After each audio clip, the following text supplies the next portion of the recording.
Junior. Dr. Dasera, magandang umaga. Si Joel Subel po ito. Magandang umaga po, Sir Joel. Magandang umaga po, Pilipinas. Opo, good thing na kakausap namin kayo. Kamusta po ang communication line po dyan sa pangkalahatan po ng General Santos? Well, as of now po, we're making use of alternate internet service po, no? And then aside from which, power systems po namin dito, hindi pa rin po na-restore totally, partially pa rin po. Yung reported po kahapon na water utilities, partial pa rin po. No? There are still some areas of the city without power, without the water supply. Ay, wala kayong tubig? Wala kayong tubig?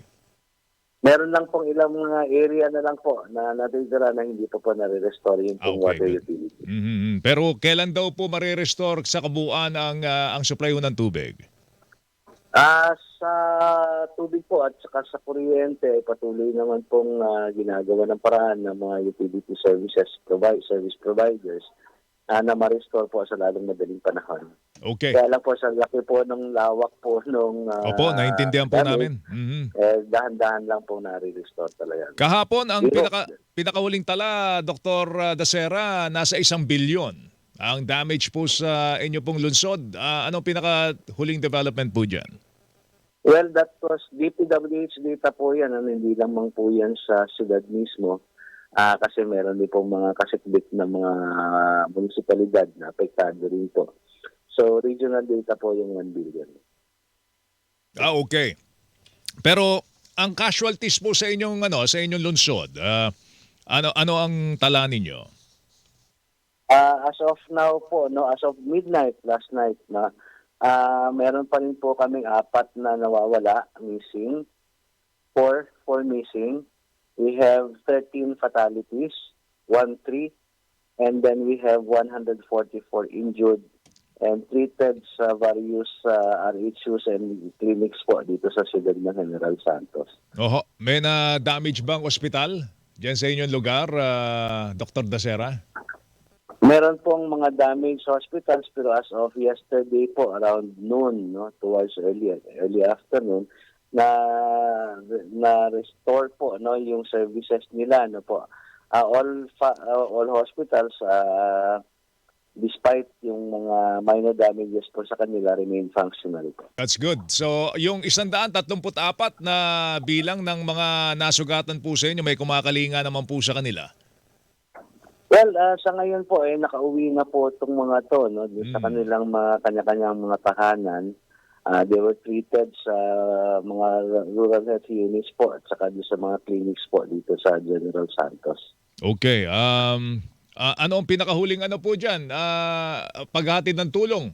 Meron bang kailangan tulong po ang General Santos? Kayo ba nakapag-preposition po ng mga tulong sa ating mga kababayan na apektuhan ng lindol? Well, sa huling tala po natin, meron po tayong 1,836 families affected, and they are now in the various evacuation centers po sa ating mga barangay. And then Dr. Dasera, ayun, naputol. Tawagan mo ulit, Miko. Medyo ang alternative communication line daw po sa internet ang ginagamit muna nila ngayon dahil ilang mga communication assets po nila ang nasira dahil po sa lindol na ito, mga kapuso. Isa sa mga importante yun kasi meron tayong mga kababayan na nandito po sa ibang lugar sa Luzon at Visayas. May mga kamag-anak po dito sa mga naapektuhan ng lindol. Siyempre gusto nilang malaman ang lagay ng kanilang mga kaanak, kaya napakahalaga po ng communication, mga kapuso. Okay na siya? Melo del Prado sa Super Radio DZBB. Dr. Dasera, naputol po kayo. May binabanggit po kayo. Opo. Sige po, tuloy nyo lang po. Opo. Doon po sa as of midnight last night, ang tala po natin doon sa mga affected families natin, which are at the various evacuation centers po sa mga barangay natin.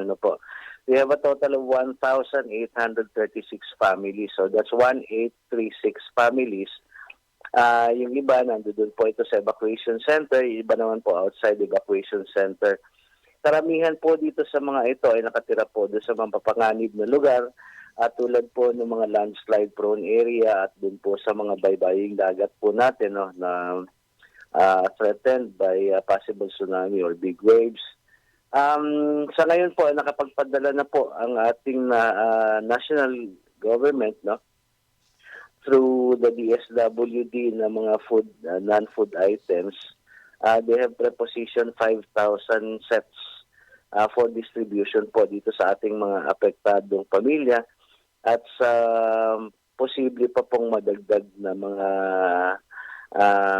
malilista ngayong araw po na to. Yesterday's data po is the first day data pa lang. Possibly today po magkaroon pa po ng dagdag itong lista. Abangan po namin yung dagdag na listahan. But as far as government infrastructure is concerned, ano ba mga nasira sa mga infrastruktura po ng gobyerno? May mga tulay ba tayong naputol dyan o na bumagsak? Paano? Dito naman po in terms of structural damage, most po ng mga damage natin is nandoon po sa private sector po. No? Ito po yung mga malls, hospitals, vertical structures po. As to roads and bridges, passable naman po lahat no, patungo at palabas ng syudad. Ang isang concern lamang po natin dito is yun pong air travel kasi dahil po si CAAP, General Santos City International Airport has suspended all commercial flights to the city. Oo nga po, hanggang Huwebes daw po yan. Opo, unless malawak-lawak po yung airdrome kasi ng ating DSCIA, so i-walk through po nilang lahat yan for assessment, including po yung terminal building. Meron daw pong tulay kasi na nasira, no? Nagdurugtong sa Jensen tsaka Sarangani. Kamusta po yung tulay na yon? Well, actually po, ito pong tulay na to is ongoing repair po no dahil po doon sa nakaraang paglindol po dito noong 2024. Pero completed na po yung isang portion ng tulay na yan. Yun pong older na kasi dalawang tulay po ito na magkatabi. Okay. Occupying 2 lanes po each, no? So, outbound and inbound 2 lanes. So, yung isang portion po na nagawa na repair na is probably open po, no? I still need to check on the information about that bridge. And then yung isa po, mukhang may nakitaan po ng konting damage. Okay. 2024, nasira na po yan doon sa Lindol. Tama ho. Opo, Tapos, opo. ginawa po ngayon, hindi pa po nabubuksan? Come again, sir. Come again. Hindi pa po nabubuksan, Dr. Dasera, yung ni-repair na, na bahagi ho ng tulay noong 2024? Opo. Pero since nakitaan po, actually completed na po siya, nasa final stages na po no, ng completion. Pero probably may nakita po doon sa kabilang side naman, yung kabilang lane. Ano ba yan? National Government I still need to check Repair? on this information, sir. Opo. Yan ba yan, National Government Repair o Local Government Repair? National government po, under DPWH po ang implementation nito. Alright. Dr. Dasera, salamat. At good luck po sa inyo. Pagdarasal po namin ang inyong pagbangon muli. Diyan po si General Santos. Maraming salamat po sa inyong pagdarasal. Kailangan po namin. Magandang umaga po. Magandang umaga. Si Dr. Agripino Dasera Jr. 2024, nasira na po ng lindol. Yung tulay. 2 taon na. Ano ba nangyari? Hindi pa raw yata nabubuksan, nasira na naman. Ano ba yun? Opo, yung bahaging yun ng tulay. Yung tulay po, nadadaanan naman. Kaya may bahagi po yun nire-repair. 2024 pa ho ni-repair. DPWH daw po ang kupad Kupad siguro, baka naman. Diyos ko, wag niyo sabihin pinagkakitaan nyo na naman yan.